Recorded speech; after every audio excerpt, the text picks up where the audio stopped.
ముసారాంబాగ్ వాసుల ట్రాఫిక్ కష్టాలు త్వరలోనే తీరనున్నాయి. ఇక్కడ నిర్మిస్తున్న హై లెవెల్ బ్రిడ్జ్ నిర్మాణ పనులు వేగంగా జరుగుతున్నాయి. మరో సంవత్సరంలో ఈ బ్రిడ్జ్ అందుబాటులోకి వచ్చే అవకాశాలు కనిపిస్తున్నాయి. ముసారాంబాగ్ కొత్త బ్రిడ్జ్ పై హెచ్ఎంటీవీ ప్రత్యేక కథనం.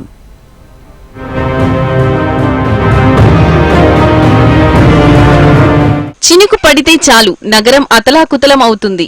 వరదలతో మూసీ ఉగ్రరూపం దాల్చుతుంది. బ్రిడ్జిలన్నీ ఓవర్ఫ్లో అవుతాయి. ఫలితంగా కొన్ని ప్రాంతాలకు రాకపోకలు బంద్ అవుతాయి. అలా తీవ్ర ఇబ్బందులు పడే వాళ్లల్లో ముందుగా గుర్తుకు వచ్చేది ముసారాంబాగ్ వాసులు. ఎగువ ప్రాంతాల్లో వర్షం పడిన ప్రతిసారి మునిగేది ముసారాంబాగ్ బ్రిడ్జే. నీటి ఉధృతి పెరిగి ఇక్కడున్న పాత బ్రిడ్జి మీద నుంచి మూసీ ప్రవహిస్తూ ఉంటుంది.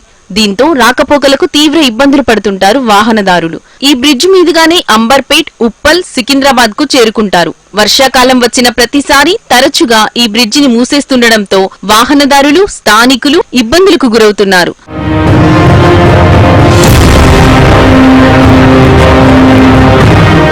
వరదల వల్ల ముసారాంబాగ్ ప్రాంతంలో ప్రయాణ కష్టాలకు చెక్ పెట్టాలంటే మూసీపై కొత్త బ్రిడ్జ్ చేపట్టాలని ఎప్పటినుంచో స్థానికుల నుంచి వినిపిస్తున్న డిమాండ్. వర్షాకాలంలో రాకపోకలకు అంతరాయం కలగకుండా ఉండాలంటే వంతెన నిర్మాణం ఒక్కటే శాశ్వత పరిష్కారం అని కోరుతున్నారు. దానికి అనుగుణంగానే గత బీఆర్ఎస్ ప్రభుత్వ హయాంలో బ్రిడ్జి నిర్మాణానికి గ్రీన్ సిగ్నల్ వచ్చింది.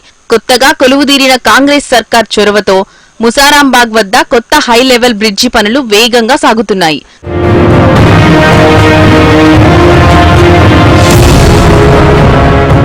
ఇప్పటికే భూసేకరణకు సంబంధించిన పనులు పూర్తయ్యాయి.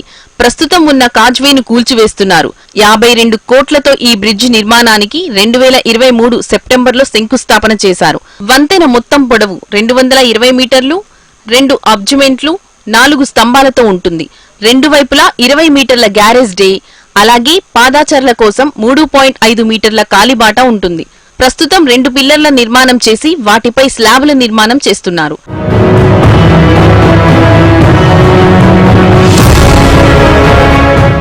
వంతెనను యుద్ధ ప్రాతిపదికన పూర్తి చేసి ప్రజలకు అందుబాటులోకి తెచ్చేందుకు అధికారులు ప్రయత్నిస్తున్నారు. 2025లో బ్రిడ్జి అందుబాటులోకి రానుంది.